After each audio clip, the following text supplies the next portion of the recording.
गरीब बहू का जादुई घास का एसी। एक छोटे से गांव में सरिता अपनी बहू और अपने गरीब परिवार के साथ रह रही थी। बेटा, आज हमें ये रात को सारा काम खत्म करना होगा, कल ये सारा ऑर्डर का सामान जाएगा। माँ, मैं तो कोशिश कर ही रहा था लेकिन घास ही खत्म हो गई। अब आप ही बताओ ना, मैं क्या करूँ? हमारे पास और कोई चारा नहीं है, हमें जंगल से और घास काट कर लानी होगी। इस समय जंगल में जाने का फायदा नहीं है, कभी भी कुछ भी हो सकता है। जंगली जानवर रात के समय ही बाहर निकलते हैं। अजय बिल्कुल सही कह रहा है बहू। अरे माँ जी, हम दो लोग अगर जाएंगे तो कोई जानवर पास नहीं आएगा, और फिर इतनी जल्दी कोई जानवर हमला नहीं करता। हमें ये ऑर्डर कल देना है, आप ये भी तो सोचिए। लेकिन बहू। माँ जी, आप चिंता मत कीजिए, कुछ नहीं होगा। बस आप बच्चों के पास ही रहना और उनका ख्याल रखना। अगर ये ऑर्डर नहीं गया तो बच्चों के लिए हम गर्मी से बचने के लिए कूलर भी नहीं खरीद पाएंगे। सरिता की बहू भाविका और उसका बेटा, वो तीनों घास से पंखे कूलर बनाने का काम किया करते थे, इसलिए उन्हें घास की जरूरत पड़ती थी। वह आधी रात के समय जंगल में जाते हैं। भाविका, जरा से भी हलचल हुई तो मुझे बता देना, कभी भी कुछ भी हो सकता है। ठीक है जी, मैं आपको बता दूंगी। अजय और भाविका दोनों ही जंगल में घास काट रहे होते हैं, तब उन्हें झाड़ियों से आवाज आने लगती है। क्या तुमने भी वहां से कोई आवाज सुनी है? हाँ जी, मैंने भी सुनी है। मैंने तुम्हें कहा था ना, इस समय आना ठीक नहीं है। चलो देखते हैं उधर क्या है। भाविका और अजय झाड़ियों के पास जैसे ही जाते हैं, उन झाड़ियों के पीछे से एक आदमखोर भेड़िया निकलता है। भाविका, भागो यहाँ से, यहाँ पर तो बहुत खतरनाक भेड़िया है। अजय और भाविका दोनों अपनी जान बचाकर भागने लगते हैं। अजय, अब हम लोग क्या करें? कहीं भेड़िए ने हमें खा लिया तो? रुकना मत, बस भागती जाओ। भागते भागते वो दोनों जंगल से किसी तरह बाहर निकल आते हैं और भेड़िया उनका पीछा छोड़ देता है। जान बची तो लाखों पाए, लौट के बुद्धू घर को आए। रास्ते में चलते हुए आधी रात के समय उन्हें गांव के एक कूड़े के ढेर के पास एसी पड़ा हुआ नजर आता है। अरे देखो जी, यहाँ पर एसी पड़ा है। अरे पता नहीं किसका होगा, चलो यहाँ से चलते हैं। मुझे लगता है किसी ने ऐसे ही डाल दिया होगा। मैं तो कहती हूँ इसे लेकर चलते हैं।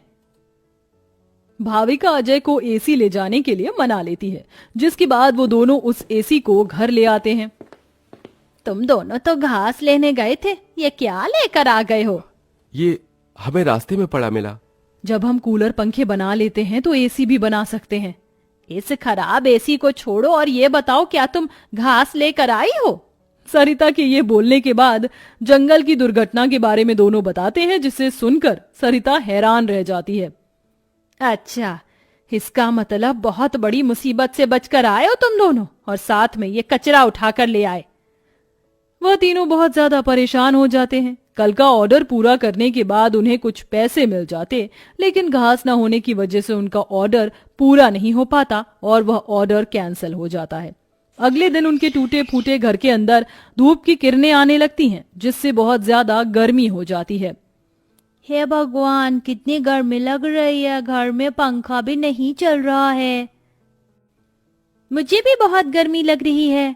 पिताजी पिताजी, हमें बहुत गर्मी लग रही है, हमारे घर में एक पंखा भी ठीक से नहीं चलता। बेटा, थोड़ा सा सब्र रखो, कुछ दिनों में मेरे पैसे मुझे मिल जाएंगे, तो मैं घर के अंदर एक अच्छा सा पंखा लगवा दूंगा। हमारा वो ऑर्डर तो कैंसिल हो गया, लेकिन सुबह में घास ले आई थी मैं। चलिए गांव वालों के कूलर और पंखे में घास लगा देते हैं, उससे कुछ तो पैसे आएंगे। हाँ, तुमने सही कहा। भाविका और अजय दोनों मिलकर पुराने कूलरों के अंदर घास लगा रहे होते हैं, और यहाँ घर में राजू दिशा गर्मी से परेशान हो रहे होते हैं। काश कि हमारे घर में भी कोई एसी होता। तभी दिशा की नजर उसके पिता के लाए हुए एसी के ऊपर पड़ती है।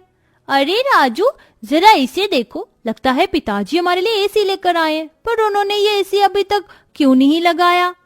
क्योंकि ये एसी खराब है, बस इसीलिए। कल रात तुम्हारे माता पिता को यह कूड़े करकट में मिला था। ये सुनने के बाद राजू इस बात से तो खुश होता है कि उसके पिताजी पुराना ही सही, कम से कम एक एसी तो घर पर लेकर आए। कुछ देर बाद वह अपने दोस्तों के पास खेलने चला जाता है। ढोलू ढोलू, कहाँ हो तुम? चलो खेलते हैं। आज मैं नहीं आ सकता, बहुत गर्मी है, और इतनी गर्मी में मेरा मन नहीं कर रहा है आने का, क्योंकि मेरे घर के अंदर एसी लगा हुआ है। मैं उसकी ठंडी हवा में ही बैठना चाहता हूँ। क्या कहा? तुम्हारे घर के अंदर भी एसी है? हाँ, और हमारा एसी बहुत अच्छा चलता है, बहुत ठंडा कर देता है घर को। राजू यह सुनकर बहुत खुश होता है। वह वापस अपने घर पर आता है और अपने पिता से कहता है, पिताजी पिताजी मेरे लिए एसी ठीक कर दीजिए, बहुत गर्मी होती है घर के अंदर, मेरे सभी दोस्तों के पास एसी है। राजू बेटा, मैं एसी ठीक करने वाला नहीं हूँ। कहीं मुझसे एसी खराब हो गया तो ज्यादा पैसे चले जाएंगे उसे ठीक करवाने में। अरे पिताजी आप तो एक्सपर्ट हो, आपको तो सब कुछ आता है, आप एसी को भी ठीक कर दोगे मुझे पता है।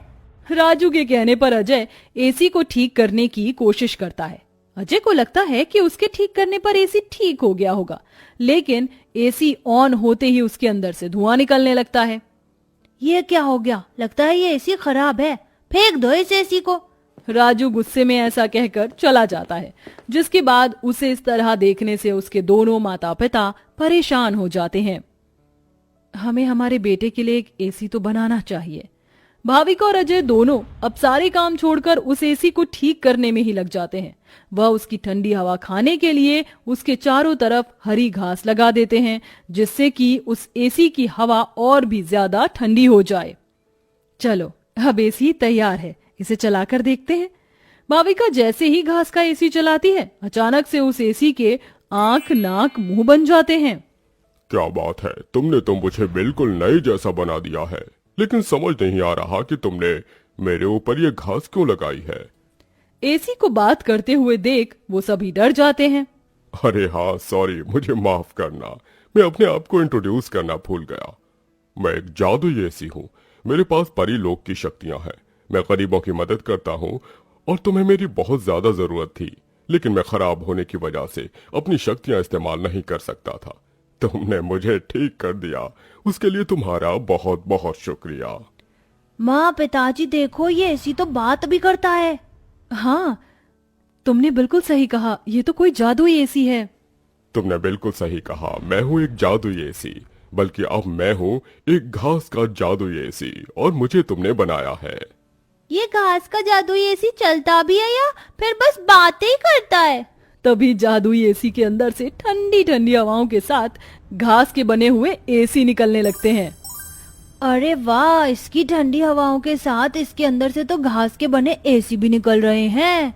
यही तो मेरा जादुई कमाल है, मेरी ठंडी हवाओं के साथ तुम्हें घास का एसी भी मिलेंगे। ये तो सोने पर सुहागा हो गया। ऐसा जादुई एसी मैंने कभी नहीं देखा। अब उनके पास इतने सारे घास के एसी हो गए थे जिन्हें वह देखकर सोच में पड़ जाते हैं। आजकल बाजार में एसी बहुत महंगा मिलता है, हम घास के बने हुए सस्ते एसी बेचकर पैसे कमा सकते हैं। सही कहा माँ आपने, पर क्या लोग घास के बने एसी खरीदना चाहेंगे? सरिता यह सुनकर थोड़ी देर चुप हो जाती है। हमें पहले एसी बेचकर देखना चाहिए। इस तरह भाविका और अजय दोनों मिलकर बाजार में घास के बने एसी बेचने के लिए चले जाते हैं, जहां घास के बने एसी देखकर सभी लोग हैरान रह जाते हैं। एसी तो बहुत देखे, लेकिन ऐसा एसी नहीं देखा, ये तो बहुत अलग है। घास से बने एसी मैं भी खरीदना चाहूंगी। कितने का है एक? ज्यादा नहीं, मात्र 1000 रुपए का है। आजकल एसी 30-40 हजार तक मिलते हैं और तुम इतने सस्ते में बिल्कुल कौड़ियों के भाव बेच रहे हो। चलो मुझे एक दे दो। कोमोलिका के खरीदने के बाद वहां और भी लोग उन दोनों से एसी खरीदते हैं। इसी के चलते उनकी अच्छी खासी बिक्री हो जाती है और सारे एसी बिक जाते हैं। आज का ये आखिरी एसी बचा है, इसे मैं अपने घर में लगाऊंगा। अजय घास का एक एसी अपने घर में भी लगा देता है और घास के जादुई एसी का इस्तेमाल वो बस तभी करता है जब उसे एसी बेचने के लिए पैसे चाहिए होते हैं। जादुई घास के एसी, अपनी ठंडी ठंडी हवाएं दो, जिससे मुझे तुम्हारे जादुई घास के एसी मिले। अजय के इतना बोलते ही जादुई घास के एसी के अंदर से ठंडी ठंडी हवाओं के साथ घास के बने एसी निकल आते हैं। इस तरह धीरे धीरे अजय अपना घास के बने एसी का बहुत बड़ा बिजनेस खोल लेता है और धीरे धीरे उसकी सारी परेशानियां खत्म हो जाती हैं। अब वह गरीब परिवार खुशी खुशी रहने लगता है।